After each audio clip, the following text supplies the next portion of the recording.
Nah, Niko nih, kau Oke, baik. tibok lo. Bismillahirrahmanirrahim. Assalamualaikum warahmatullahi wabarakatuh. Kami Waalaikumsalam. dari kelompok 4 akan mempresentasikan hasil diskusi terkait tugas studi kasus data kualitatif dan kuantitatif. Eh, yang pertama, puji syukur pada Allah Subhanahu wa taala. Yang terhormat Bapak Prianggo Karunia Rahman MMSI selaku dosen pengampu mata kuliah Aplikasi Pengolahan Data Kuali dan Kuanti. Yang saya hormati kawan-kawan yang telah hadir pada pertemuan siang ini. Oke, mungkin langsung saja. Pada bagian pertama itu akan dibacakan oleh saudari Enisa Fitri. Kepadanya disilakan. Baiklah, terima kasih pada moderator. Di sini saya akan menjelaskan yang pertama pemilihan topik dan pengumpulan data. Topik yang ingin dikaji adalah tingkat kepuasan mahasiswa selama berkuliah di Kampus Hijau IAIN Syekh Abdurrahman Siddiq Bangka Belitung, baik dari segi fasilitas maupun hal lainnya. Alasan mengkaji tingkat kepuasan mahasiswa adalah untuk mengetahui seberapa puas mahasiswa selama berkuliah di Kampus Hijau. Dengan penilaian yang sederhana namun komprehensif, diharapkan kampus dapat meningkatkan beberapa aspek menjadi lebih baik, terutama pada aspek fasilitas. Metode penelitian yang digunakan adalah metode kualitatif dan kuantitatif. Metode kualitatif adalah metode penelitian yang berfokus pada pengamatan mendalam untuk memahami suatu fenomena atau masalah. Metode kualitatif yang digunakan adalah metode wawancara dengan fokus kepada pemilihan narasumber sebanyak 5 orang. Metode kuantitatif adalah metode penelitian yang menggunakan angka untuk mengumpulkan dan menganalisis data dengan tujuan untuk menjawab pertanyaan peneliti dan menguji hipotesis. Metode kuantitatif yang digunakan adalah survei sederhana yang disebarkan secara daring melalui Google Form dengan fokus kepada 20 responden. Dalam penelitian ini, pemilihan jumlah responden sebanyak 20 orang didasarkan pada beberapa pertimbangan yang matang.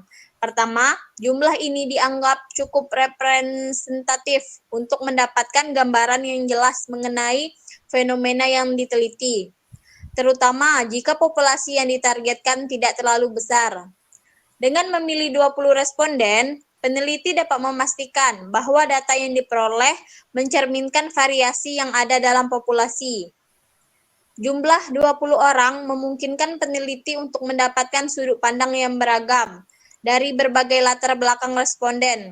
Hal ini penting untuk meningkatkan validitas hasil penelitian. Mengelola data dari 20 responden lebih mudah dibandingkan dengan jumlah yang lebih besar. Hal ini memungkinkan peneliti untuk melakukan analisis yang lebih mendalam dan detail terhadap setiap responden. Pemilihan jumlah ini juga mempertimbangkan metode pengambilan sampel yang digunakan. Jika menggunakan teknik convenience sampling, 20 responden dapat memberikan informasi yang cukup untuk mencapai tujuan penelitian. Terakhir, jumlah 20 responden dianggap sesuai dengan tujuan penelitian yang ingin dicapai. Sekian itu saja. Untuk pembahasan selanjutnya saya serahkan kepada moderator. Oke, baik. Terima kasih kepada saudari Eni yang telah membacakan pada poin pertama, yaitu pemilihan tema. Kemudian 2, analisis data kuantitatif yang akan saya bacakan sendiri, yaitu A, analisis statistik deskriptif, seperti yang ada di dalam tabel. Terdapat beberapa angka-angka di sini, yaitu untuk responden itu 20 orang. Pada ruang kelas, MEAN-nya yaitu 3,45, perpustakaan 4, koneksi internet 3,6, layanan akademik 3,65, kebersihan 3,25. Untuk standar deviasinya 1,099, 0,918, 0,995, 1,268, dan 1,293. Untuk persentase pada ruang kelas bisa dilihat pada tabel berikut. Dengan total 20 responden sesuai dengan yang menjawab pada kuesioner. Begitu pula dengan perpustakaan, koneksi internet, layanan akademik, dan kebersihan kampus.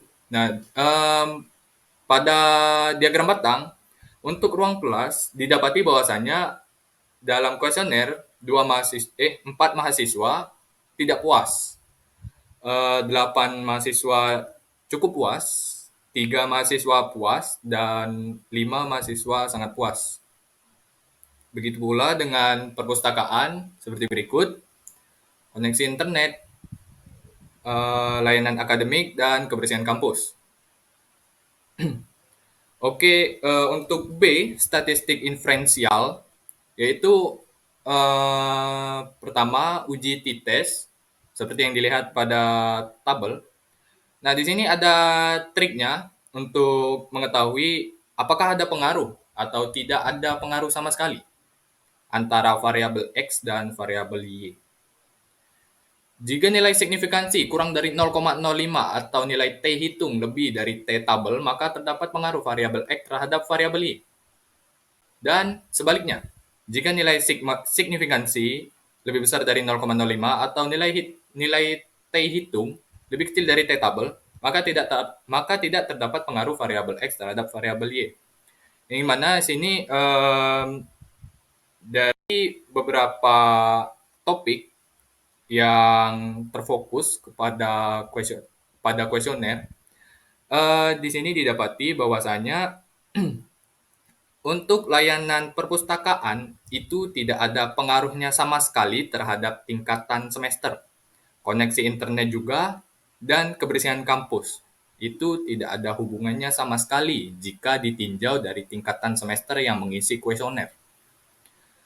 Yaitu kedua, uji F atau uji ANOVA sama seperti uji t-test, namun ada sedikit yang membedakan. Uji F ini tidak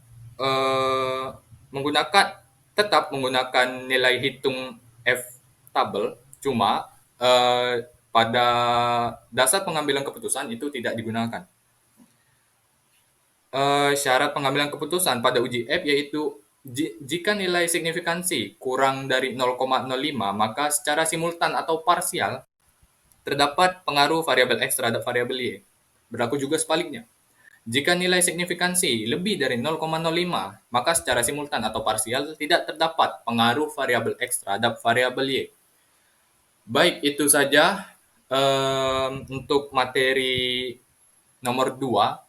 Saya serahkan lagi kepada moderator, yaitu saya sendiri. Baik, untuk nomor ketiga, pada bagian A dan B, akan dibacakan oleh Saudari Mulia Pratiwi. Kepadanya disilakan.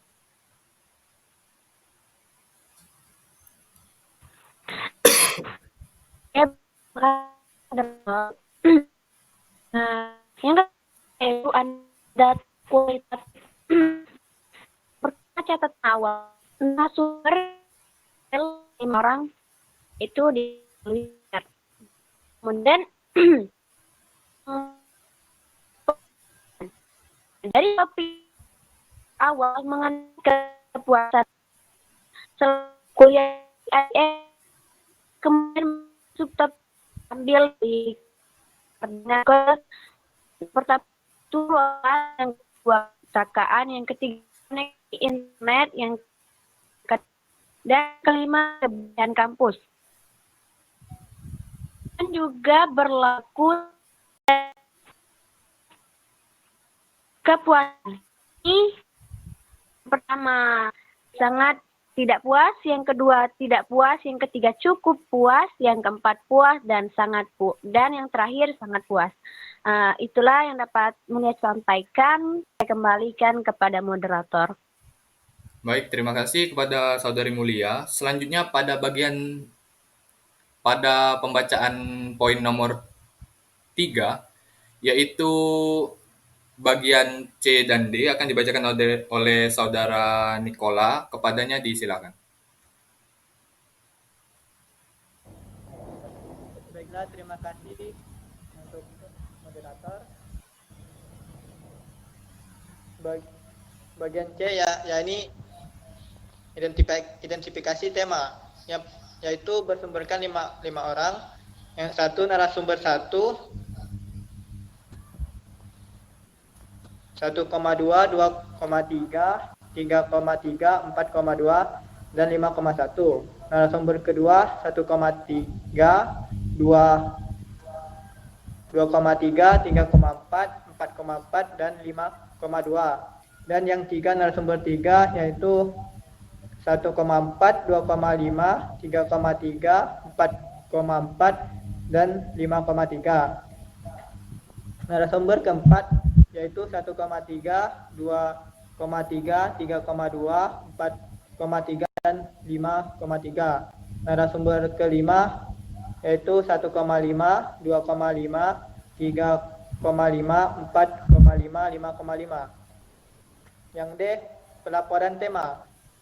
Yang pertama ditinjau dari hasil wawancara dengan narasumber. 1. Didapati tidak puas dengan keadaan kelas, cukup puas dengan layanan perpustakaan, cukup puas dengan koneksi internet yang disediakan, tidak puas dengan layanan akademik, dan sangat tidak puas dengan kebersihan kampus.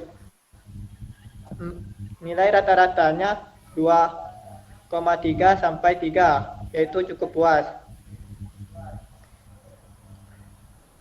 Narasumber kedua ditinjau dari hasil wawancara, di mana yang didapati cukup puas dengan keadaan kelas, cukup puas dengan layanan perpustakaan, puas dengan koneksi internet yang disediakan, puas dengan layanan akademik, dan tidak puas dengan kebersihan kampus. Nilai rata-ratanya 3,5 atau 4, yang dimana puas. Narasumber ketiga yaitu hasil dari wawancaranya didapati puas dengan keadaan kelas, sangat puas dengan layanan perpustakaan, cukup puas dengan koneksi internet yang disediakan, puas dengan layanan akademik yang cukup puas dengan kebersihan kampus. Rata-rata atau meannya 3,5 sampai 4, yang dimana puas. Narasumber kelima keempat didapati cukup puas dengan keadaan kelas, cukup puas dengan layanan perpustakaan, tidak puas dengan koneksi internet yang disediakan, cukup puas dengan layanan akademik yang cukup puas dengan kebersihan kampus. Rata-rata nilai meannya 2,8 sampai 3, yaitu cukup puas.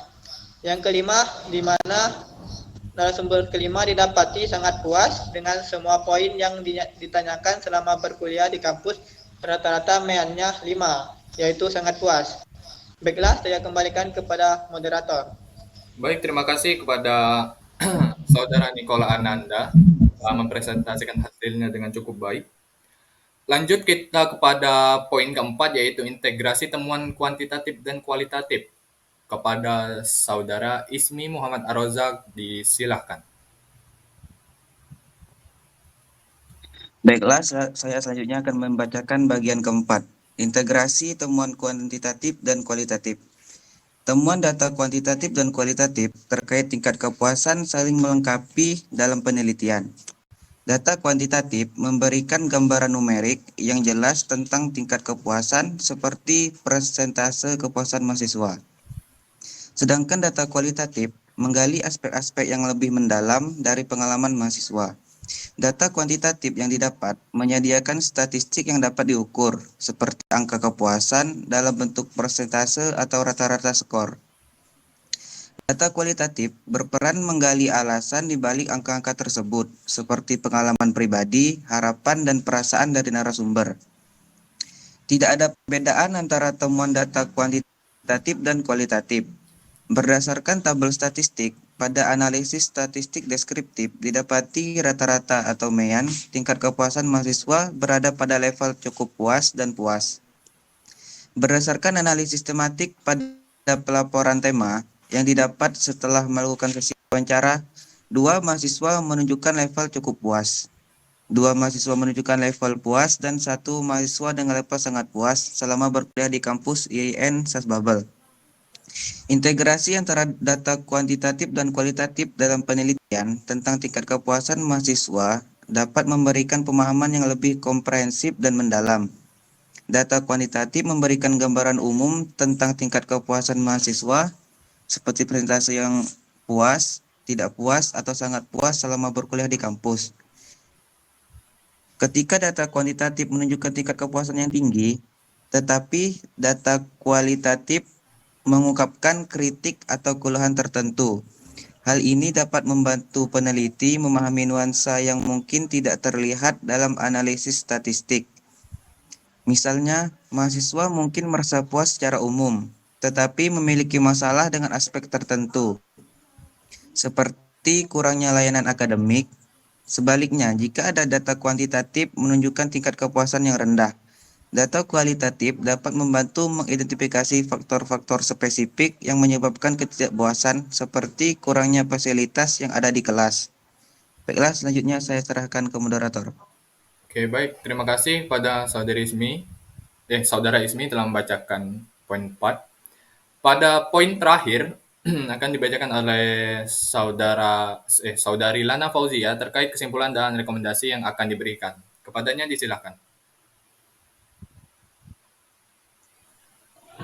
Baiklah, bagian yang kelima yaitu kesimpulan dan rekomendasi. Berdasarkan hasil penelitian yang mengintegrasikan data kuantitatif dan kualitatif, dapat disimpulkan bahwa tingkat kepuasan mahasiswa selama berkuliah di kampus YIN Science Babel menunjukkan hasil yang bervariasi.